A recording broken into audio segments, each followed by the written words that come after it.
موسیقی کے بارے میں کیا کہنا چاہیں گے آپ؟ عمومی طور پہ یہی تصور پایا جاتا ہے کہ یہ اسلام میں حرام ہے۔ اس کا جواب خود قرآن مجید نے دے دیا ہے۔ سورہ اعراف میں اللہ تعالیٰ نے یہ بتا دیا ہے کہ اے پیغمبر آپ لوگوں کو اچھی طرح زور کے ساتھ بتا دیں کہ کھانے پینے کی چیزوں کے سوا میں نے صرف 5 چیزیں حرام کی۔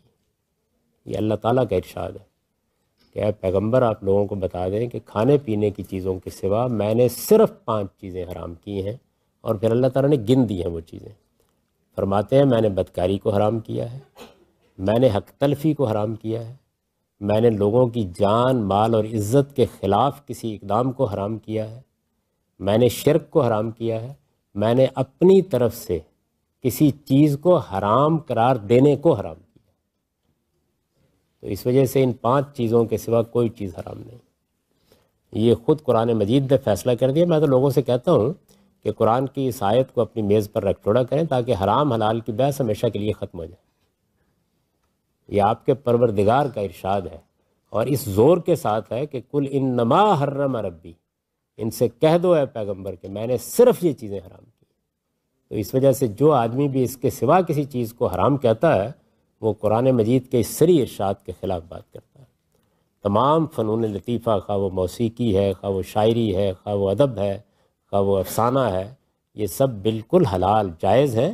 ان کا کنٹینٹ دیکھا جائے گا، اگر ان میں سے کوئی چیز، وہ 5 چیزیں جو ہیں ان میں سے کوئی چیز پائی جاتی ہے تو پھر اس کے اوپر گفتگو کی جائے گی۔ حرام صرف وہ چیزیں ہیں۔ تو اس وجہ سے نہ شاعری حرام ہے، نہ مصوری حرام ہے، نہ موسیقی حرام ہے، نہ غنا حرام ہے، کوئی چیز بھی حرام نہیں۔